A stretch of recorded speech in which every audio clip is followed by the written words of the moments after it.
C'est ainsi qu'à 25 ans, Kairon devient éducateur dans un collège sensible, en même temps qu'il travaille son jeu d'acteur dans le petit théâtre de quartier de Stein, la ville du 93 où il a grandi. Ah, et ben voilà. Ce sont eux, Marjorie Nakache et Kamel Ouarti, ces deux professeurs de théâtre qui lui ont donné le goût de la scène. Kamel, il faisait un tour de magie avec un cerceau. Kamel, il faisait un tour de magie? Ouais, c'est-à-dire qu'il avait un cerceau et il le lançait et il le faisait revenir. Parce que juste quand tu le... Mais moi, ça me fascinait. C'est notamment Kamel qui a appris à Kairon le sens du spectacle et de l'improvisation. Et surtout, qui a décomplexé le jeune garçon très réservé à ses débuts. C'était pas quelqu'un qui s'exprimait au tout venant. Et il a pris de l'assurance. Et après, bon, depuis, je dis chapeau. C'est ça pour moi le théâtre en fait, c'est une énergie. C'est pas pour rien que j'allume les lumières dans la salle et que, vous avez vu, quand je joue avec le public, je suis pas là. Si je suis là quand je joue. J'ai la moitié des pieds qui dépassent de la scène parce que j'ai envie d'être avec eux. Et ça, c'est un truc que j'ai appris ici en fait. L'impro, c'était ici aussi? C'est ici. Toutes mes bases du théâtre sont ici. Aujourd'hui, Kairon a décidé de transmettre ses enseignements à d'autres. Depuis peu, il est aussi devenu producteur. Ce soir, il rend visite à son jeune poulain, Donnell Jacksman, un humoriste prometteur qu'il suit depuis 1 an.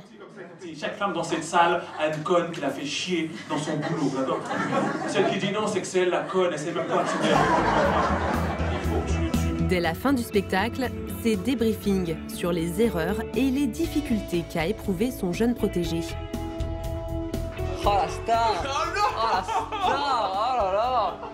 Et que je salue, je fais des dédicaces. Mais non, mais ce soir, ça parlait beaucoup, c'est moi. Ça parlait de ouf! T'as bien géré, hein. Ça parlait de Ça t'a dérangé ou pas? Vers la fin, ça t'a dérangé le sentier? Ouais, parce que je suis plus habitué. À droite, là, c'était parlait. relou. T'as rajouté contrôleur. Ouais. C'est quoi ça? Et Kairon n'hésite pas à lui souffler 2-3 répliques. Les vannes qu'il me donne, il pourrait les déclarer, mais il prend pas d'argent. Il me donne des vannes comme ça. Et c'est un bonheur de bosser avec lui. Allez.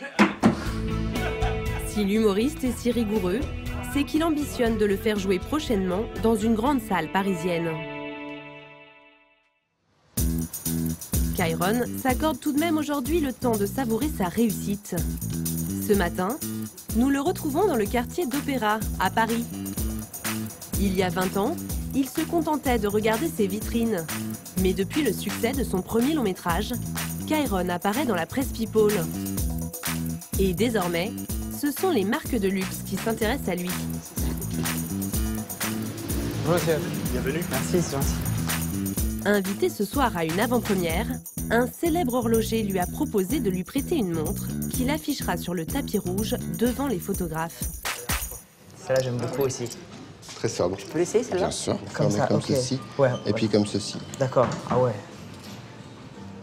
Elle est très très jolie celle-là, monsieur. J'aurais jamais imaginé, même jamais imaginé ma vie, ce que je vis au quotidien. C'est un rêve incroyable. J'attends de me réveiller, il y a une fin de quelque part, c'est obligé. Bon, c'est un plaisir. Merci à vous. Au revoir, monsieur.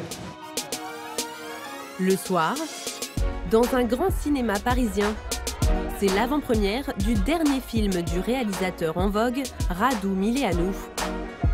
Des dizaines de photographes mitraillent les personnalités françaises venues assister à la projection. Une grande famille à laquelle appartient désormais Kairon, très fier d'exhiber sa montre à plus de 2000 €, mais aussi de s'afficher au bras de Leila Boumediane, une jeune comédienne qu'il a rencontrée il y a 2 ans et qui est devenue sa princesse. Pour lui, le conte de fées ne fait que commencer.